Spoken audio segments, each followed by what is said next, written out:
معزز سامعین، ساراسف 92 official YouTube channel کی طرف سے خوش آمدید۔ معزز سامعین، میری طرف سے آپ کو السلام علیکم۔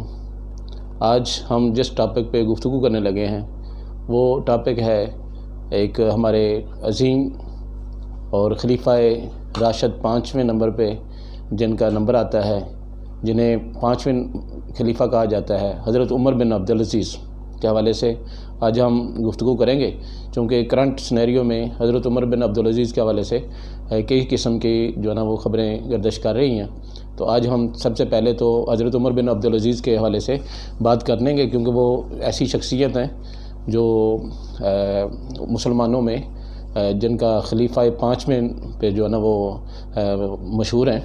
تو حضرت عمر بن عبدالعزیز کے حوالے سے سب سے پہلے تو ہم ان کی ابتدائی زندگی اور اس کے بارے میں تھوڑا سی گفتگو کرتے ہیں، اس کے بعد پھر جو کرنٹ صورتحال ہے جو ان کے مزارات کے حوالے سے ہے کہ ان کو شہید کیا گیا ہے، جو بھی کرنٹ سچویشن ہے، اس کے بعد ہم اس کے اوپر گفتگو کرتے ہیں۔ تو آئیے ناظرین، حضرت عمر بن عبدالعزیز جو ہے وہ کسی تعارف کے محتاج تو نہیں ہیں، وہ بے نیاز ہیں اس سے۔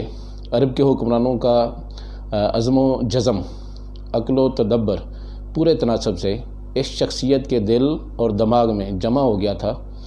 عربی کتب، ادب اور تاریخ ان کے تدبر کے واقعات سے لبریز ہیں۔ ہمیشہ ان کی سیاست کامران رہی ہے۔ وہ اپنے زمانے کے اہل اللہ اور مقرب اللہ کے جو مقرب بندے ہیں اس لحاظ سے جانے جاتے تھے۔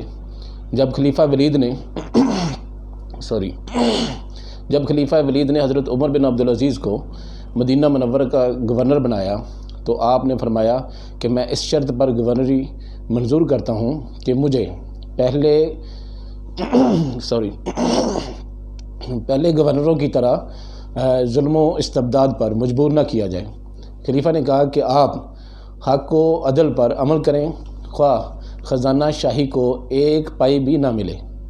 آپ نے مدینہ منورہ پہنچ کر سب سے پہلے علماء اکابر کو جمع کیا، ان لوگوں کو مخاطب کر کے ارشاد فرمایا کہ اگر آپ لوگوں کو میری ریاست میں کہیں بھی ظلم و ستم ہوتا ہوا نظر آئے تو خدا کی قسم مجھے اس کی اطلاع ضرور کریں۔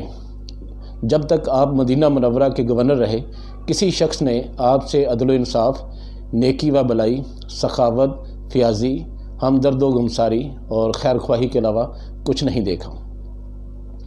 معزز سامعین، خلیفہ سلیمان کی آخری بیماری میں اس سراپا عدل و انصاف کے پیکر کو شک ہوا کہ کہیں وہ آپ کو اپنا نائب اور جانشین نہ مقرر کر دے۔ چنانچہ آپ اس وقت کے جو وزیر تھے ان کے پاس تشریف لے گئے اور یوں گویا ہوئے کہ مجھے خطرہ ہے کہ کہیں خلیفہ سلیمان میرے حق میں وصیت نہ کر دیں، لہٰذا اگر اس نے وصیت کی ہوگی تو آپ کے علم میں تو ضرور ہوگی، آپ مجھ کو بتا دیں تاکہ میں استعفیٰ دے کر پہلے ہی سبکدوش ہو جاؤں اور وہ اپنی حیات میں ہی کوئی دوسرا انتظام کر جائیں۔ اس وقت آپ کو ٹال دیا گیا، مگر جب وصیت نامہ منصہ شہود پر آیا تو آپ کا خطرہ بالکل درست ثابت ہوا۔ اس وقت خلیفہ سلیمان دنیا سے رخصت ہو چکے تھے۔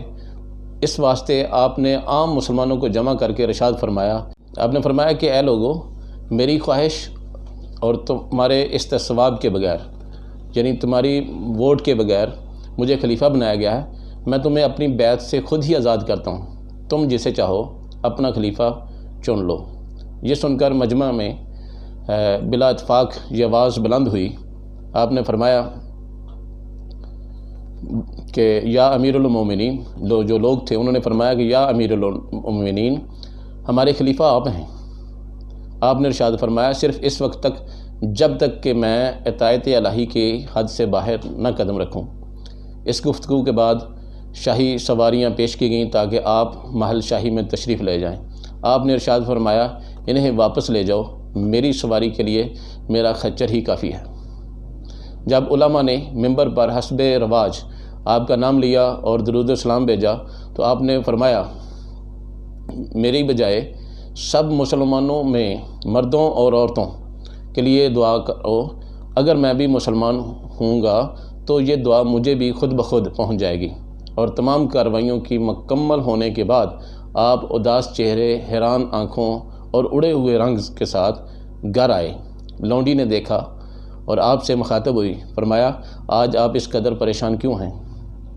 آپ نے فرمایا مجھ پر فرض عائد کیا گیا ہے، میں ہر مسلمان کا بغیر اس کے مطالبے کے حق ادا کروں۔ آج میں مشرق و مغرب کے ہر یتیم، مسکین اور بیوہ مسافر کا جواب دہ بنایا گیا ہوں، پھر مجھ سے زیادہ قابل رحم اور کون ہو سکتا ہے؟ آپ نے اپنی اس پریشانی کے حوالے سے آگاہ فرمایا، پریشانی کے حوالے میں سے اپنی جو لونڈی تھی اس کو بتایا۔ تو آپ پھر اپنی بیوی جو ان کی تھی فاطمہ، جو کہ خلیفہ عبد المالک کی نور نظر تھی، ان کی بیٹی تھی، آپ نے ان کو بتایا کہ اپنا وہ بیش قیمت جواہر جو تمہیں تمہارے والد عبد المالک نے دیا تھا بیت المال میں داخل کر دو یا مجھ سے اپنا تعلق ختم کر لو۔ یہ سن کر باوفا بیوی اٹھیں اور اپنے جواہر کو بیت المال میں بھیج دیا۔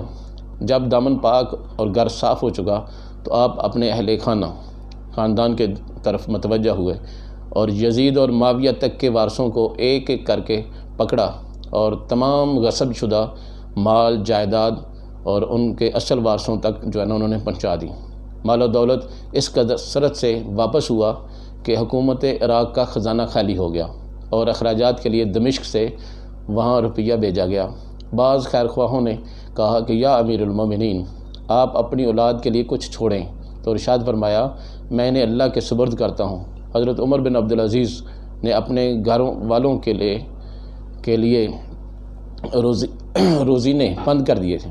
جب انہوں نے تقاضا کیا تو فرمایا میرے اپنے پاس کوئی مال نہیں ہے اور بیت المال میں تمہارا حق بھی اس قدر ہے جتنا کہ اس مسلمان کا جو سلطنت کے آخری کنارے پر آباد ہے، پھر میں تمہیں دوسرے مسلمانوں سے زیادہ کس طرح دے سکتا ہوں؟ خدا کی قسم اگر ساری دنیا بھی تمہاری ہم خیال ہو جائے تو پھر بھی میں تمہیں نہیں دوں گا۔ حضرت عمر بن عبدالعزیز نے اپنی سلطنت کے اندر مسلم اور غیر مسلم کے شہری حقوق کو یکساں رکھا، مسلم اور غیر مسلم کے حقوق کو یکساں رکھا۔ ایک مسلمان نے ایک غیر مسلم کے کسی وجہ سے قتل کر دیا، آپ نے قاتل کو پکڑا، مقتول کے وارثوں کے حوالے کر دیا اور انہوں نے اسے قتل کر دیا۔ ایک عیسائی نے خلیفہ عبد المالک کے بیٹے شام پر دعویٰ کر دیا۔ جب مدعی اور مدعا علیہ حاضر ہوئے تو آپ نے دونوں کو برابر کھڑا کر دیا۔ شام کا چہرہ اس بے عزتی پر فرط غضب سے سرخ ہو گیا۔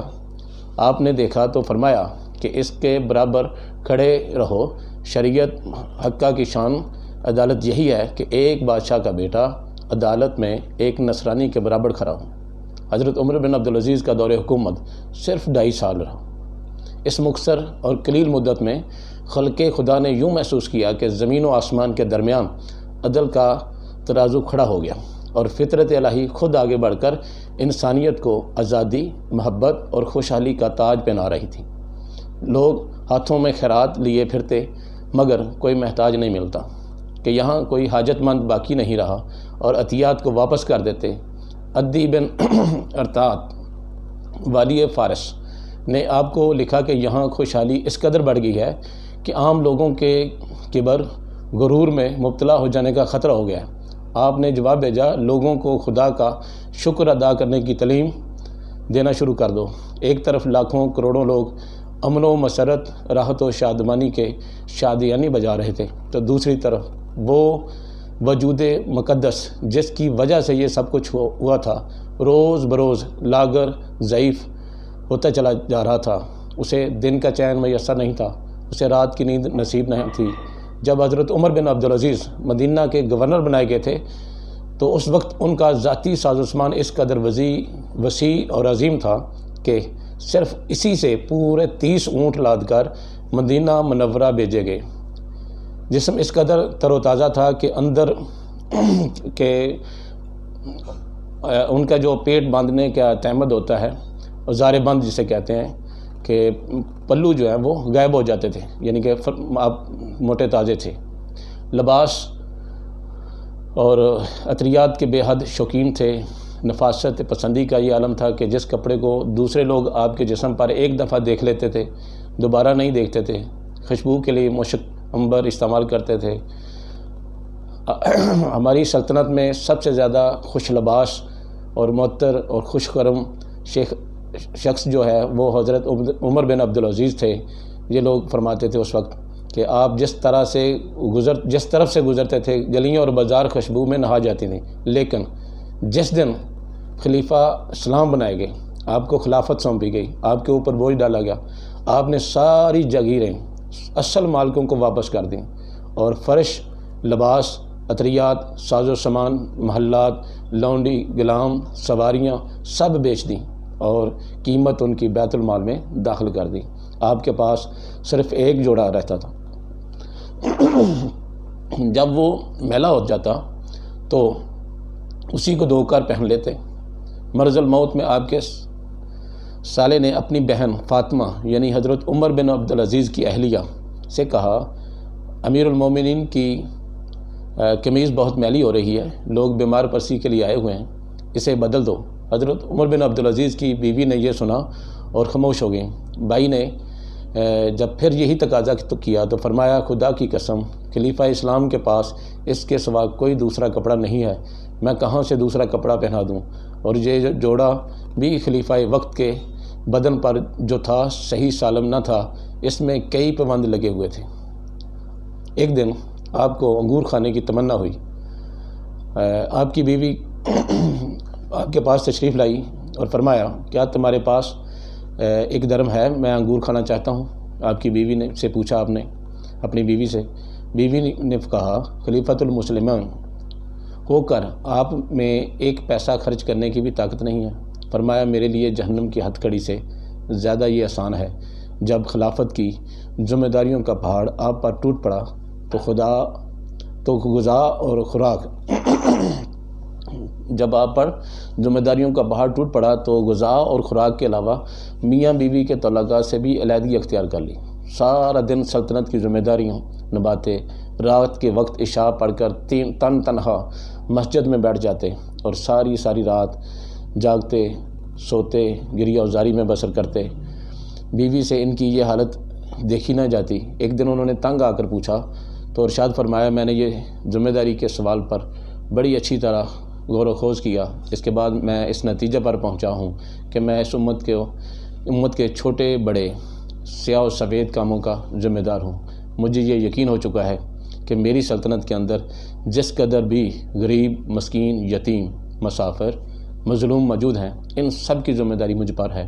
خدا تعالیٰ ان سب کے متعلق مجھ سے پوچھے گا، رسول صلی اللہ علیہ وسلم ان سب کے متعلق مجھ پر دعویٰ کریں گے۔ اگر میں خدا اور اس کے رسول صلی اللہ علیہ وسلم کے سامنے جواب دہ نہ ہو سکا تو میرا انجام کیا ہوگا؟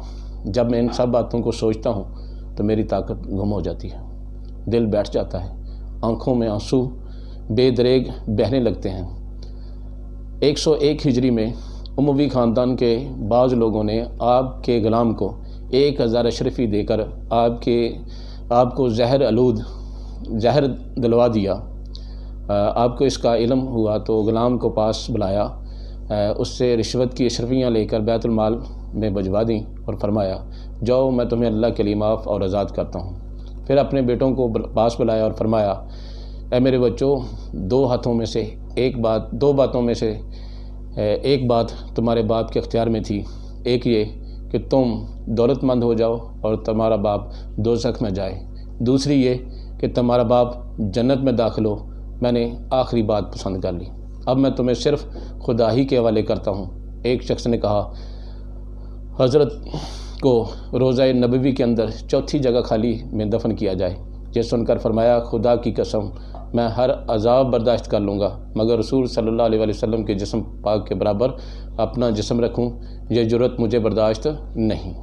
اس کے بعد آپ رضی اللہ تعالیٰ عنہ رحمۃ اللہ علیہ نے ایک عیسائی کو بلوایا اور اس سے اپنی قبر کی زمین خریدی۔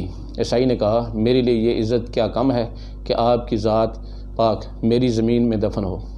میں اب عزت کی قیمت وصول نہیں کروں گا۔ فرمایا یہ نہیں ہو سکتا۔ آپ نے اصرار کر کے قیمت اسی وقت ادا کر دی۔ پھر فرمایا جب مجھے دفن کرو تو یہ رسول صلی اللہ علیہ وسلم کے ناخن اور موئے مبارک میرے کفن کے اندر رکھ دینا۔ اسی وقت پیغام میں قربانی آ گیا اور زبان مبارک پر یہ آپ نے آیات مبارکہ کا ورد کیا اور آپ کی روح اطہر جو ہے وہ جسم سے پرواز کر گئی۔ ان اللہ و انا الیہ راجعون۔ بارگاہ عزی میں یہی دعا ہے کہ اللہ تعالیٰ تمام مسلمانوں کو حضرت عمر بن عبدالعزیز کی طرح زندگی بسر کرنے کی توفیق عطا فرمائے۔ حضرت عمر بن عبدالعزیز کے مطابق حکمرانوں کو اس طرح کی حکمرانی اور خلافت کا حق ادا کرنے کی توفیق دے۔ ہمارے آج بھی کئی حکمران اسی طرح کا دعویٰ کرتے ہیں کہ ہم بھی مدینہ کی ریاست بنائیں گے یا اس ریاست کو خلافت جیسا جو ہے نا وہ بنائیں گے، لیکن کوئی بھی حکمران ایسا نہیں کرتا۔ اگر جب تک ہم اس طرح کی لوگوں کے ساتھ جیسے ہمارے خلفاء نے کیا حسن و سلوک نہیں کریں گے تو نہ ہماری یہ ریاست فلاحی ریاست بن سکتی ہے، نہ ہی یہاں پہ عدل و انصاف ہو سکتا ہے۔ تو ہمیں بھی ضرورت آج اسی کی ہے۔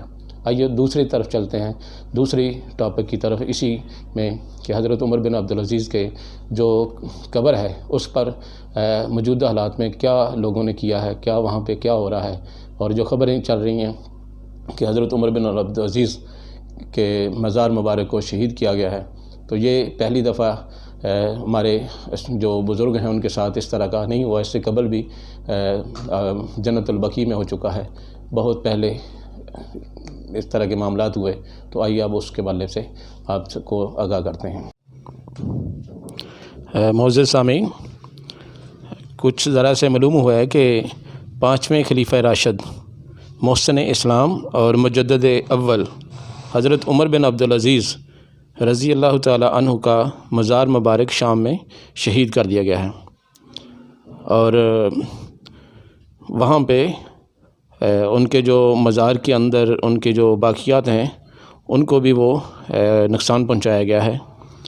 تو معزز سامعین، 132 ہجری میں جب بنو امیہ کے خلاف عباسی پروپیگنڈا کامیاب ہوا اور عباسیوں کو اقتدار ملا تو امویوں کی خلافت و وحشت و بربریت کا بازار گرم کر دیا گیا۔ جنہوں نے عباسی تحریک کی حمایت کی یا انہیں قبول کیا وہ بچ گئے، باقی اموی حکمرانوں کے اہل خانہ احکام اور حکومت کو چن کے حکومت کے افراد کو نشانہ بنایا گیا۔ اسی طوفان داروگیر میں اموی خلیفہ کی قبریں اکھاڑ دی گئیں۔ ہشام بن عبد المالک جیسے خلیفہ کی لاش کو پہلے جلایا اور پھر سولی پر چڑھا دیا گیا۔ عباسیوں کی نفرت اور اندھے غضب سے صرف 2 اموی خلفاء کی قبریں بچ سکیں، ایک حضرت امیر معاویہ اور دوسری حضرت عمر بن عبدالعزیز کی قبریں۔ گزشتہ کچھ دنوں سے ملنے والی خبروں جو آپ کی سرکاری چینل پر نشر ہو چکی ہیں کے مطابق شام کے شہر میں بشار الاسد کے جو سرکاری فوج ہے اور ایرانی ملیشیا جو ہے اس نے بے ایمانہ جرم کا مظاہرہ کیا اور حضرت عمر بن عبدالعزیز کے مزار کو آگ لگائی، جہاں ان کے علاوہ ان کی بیوی ان کی زوجہ جو ہے فاطمہ بنت عبد المالک اور ان کے جو مولی ہیں ان کی قبریں بھی تھیں۔ قبروں میں سے لاشوں کو نکال لیا گیا، ان کی باقیات کو غائب کر دیا گیا اور وہاں غلاظت پھینک دی گئی۔ یہ پہلی دفعہ نہیں ہوا، تقریباً اسی سال جنوری میں بھی ایسی ہی کوشش کی گئی تھی، مگر اس بار توڑ پھوڑ اور آتش زنی کی ساتھ ساتھ ان کے جسم کی جو باقیات کو ہے ان کو بھی غائب کر دیا گیا ہے اور اس جگہ پہ غلاظت پھینک دی گئی ہے۔ لاش اور مدفن کی بے حرمتی، جنونی عصبیت اور انتہا درجے کی نفرت کے بغیر ممکن ہی نہیں۔ اگر شامی حکومت اس کی ذمہ داری قبول کر کے ذمہ داروں کو سخت ترین سزا نہیں دیتی، اور اگر ایران بھی اس واقعہ کی شدید ترین مذمت نہیں کرتا، اور اگر دونوں ممالک یعنی شام اور ایران عالم اسلام سے معافی کی خواستگار نہیں ہوتے، تو دنیا بھر کے مسلمانوں میں شیعوں کے خلاف غم و غصے اور نفرت میں خوفناک حد تک اضافہ ہوگا۔ جس طرح آل سعود کے دستبردار سے جو دستبرد ان کے جو ہے مکہ مکرمہ اور مدینہ منورہ کے مقدس مزارات کے جو انہوں نے کارنامے سر انجام دیے، ان کو بدترین ان کے جو اقدامات تھے ان کو گرانے کے، مکہ مدینہ میں جو مقدس مزارات ہیں ان کو گرانے کے، تو ان کی موجودہ جو سعودی حکمران ہیں وہ اس میں بری الذمہ نہیں ہو سکتے۔ دیکھا جائے تو یہ حرکت بھی اسی بدترین گستاخی کا تسلسل ہے جس کی بینٹ اہل بیت اطہار، امہات المومنین اور اکابر صحابہ کے مزارات کو چڑھایا گیا۔ وہی تاریخی مخاصمت، تعصب اور باہمی اناد رہی صحیح کسر پوری کرے گا۔ مسلمان جو پہلے ہی فرقہ واریت کے جہنم میں پھنسے ہوئے ہیں اب مزید کمزور ہوں گے اور اسلام دشمن متحارب قوتوں کو خوش کریں گے۔ نقصان نہ صاحب مزار کے اللہ کے ہاں مرتبے کا ہوگا، نہ ان کی شان میں کوئی کمی ہوگی، بلکہ نقصان ایک بار پھر ملت اسلامیہ کا ہوگا، جس کی پہلے ہی جو ہے وہ ان کا شرازہ بکھر چکا ہے، ان کے چھترے جگہ جگہ اڑے جا چکے ہیں۔ اسلام دشمن نے شیعہ سنی تفریق اور تعصب کو ایک بار پھر استعمال کر کے پورے مڈل ایسٹ کی اینٹ سے اینٹ بجا دی ہے۔ اس نے پہلے تو ایران، سعودی عرب کی براہ راست جنگ کی کوشش کی، جب وہ اس میں کامیاب نہیں ہوا تو اس نے اپنے عاقبت نااندیش اعلیٰ کاروں کو استعمال کر کے اپنا مقصد حاصل کر لیا۔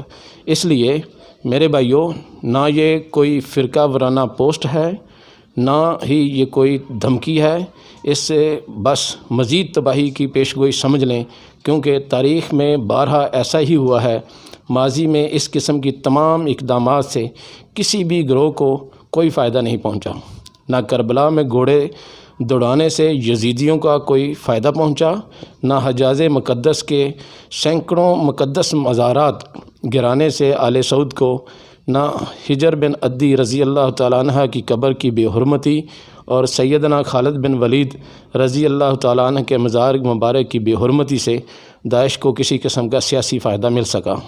اسی طرح اسی جنونی حرکت اور درندگی سے نہ بشار الاسد کو فائدہ پہنچے گا، نہ ایرانی حکومت کو، مگر مسلمانوں کی اجتماعی ساکھ ضرور متاثر ہوگی۔ جن کی روحیں قفس عنصری سے پرواز کر چکیں، انہیں اس سے کوئی فرق نہیں پڑتا کہ ان کی لاشوں کے ساتھ کیا سلوک کیا گیا، مگر برا سلوک کرنے والے ہمیشہ کے لیے قابل نفرت ضرور بن جاتے ہیں۔ قبل اس کے کہ شام اور ایران سے نفرت میں غیر معمولی اضافہ ہو اور وہ عالم اسلام کے ممکنہ رد عمل کا شکار ہو جائیں، اس ناعاقبت اندیش کو کارروائی کرنے والوں کے ہاتھوں کو رکوائیں، اس نفرت انگیز فعل کی مذمت کریں تاکہ بھڑکتی ہوئی آگ کے الاؤ میں مزید اضافہ نہ ہو۔ اللہ پاک ہی ان منتشر عاقبت نااندیش اور اپنے ہی ہاتھوں سے اپنے وجود کو کاٹنے والے جنونیوں کو ہدایت عطا فرمائے۔ میں ان لوگوں کے لیے ایک دعوت فکر دے رہا ہوں جو خوارج اور رافضی کو قصہ ماضی سمجھ کر مطمئن ہو جاتے ہیں۔ انہیں سوچنا ہوگا کہ یہ دونوں انتہا پسندانہ فرقے اب بھی متحرک ہیں، اب بھی ان کی دہشت گردی جاری ہے، اب بھی ان کے کارنامے، ان کی وار کسی نہ کسی طرح، اور اب بھی یہ بیرونی قوتوں کے اعلی کار بنے ہوئے ہیں۔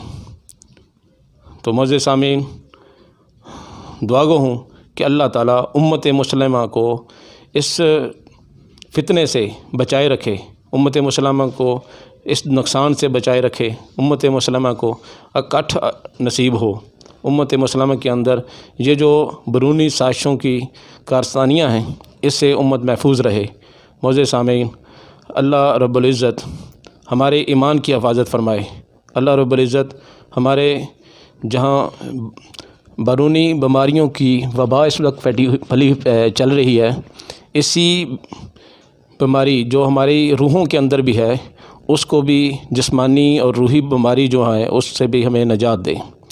تو معزز سامعین، مجھے دیجیے اجازت، میں آپ سے امید رکھوں گا کہ آپ اس چینل کو سبسکرائب کریں گے، اور یہ جو عمر بن عبدالعزیز خلیفہ پنجم کے حوالے سے اس وقت خبر چل رہی ہے کہ ان کے مزار مبارک کو شہید کر دیا گیا ہے، اور بلکہ کل سمیع ابراہیم صاحب نے جو اپنا ذرائع سے بتایا ہے کہ ایسا معاملہ نہیں ہے، اللہ کرے ایسا نہ ہو اور یہ خبر جھوٹی ہو، لیکن یہ ہے کہ امت مسلمہ اس وقت جو ہے وہ منتشر ہے، اللہ نہ کرے کہ یہ مزید اس میں کوئی انتشار پیدا ہو، اللہ اس کو کٹھی رکھے۔ مجھے دیجیے اجازت، اپنی دعا میں یاد رکھیے گا، چینل کو سبسکرائب کیجیے، اور وہ دوست جنہوں نے اس چینل کو سبسکرائب نہیں کیا ہوا وہ اس کو لازمی سبسکرائب کریں، اپنے دوست احباب میں اس کو شیئر کریں، ویڈیو پسند آئے تو اس کو لائک ضرور کیجیے۔ السلام علیکم۔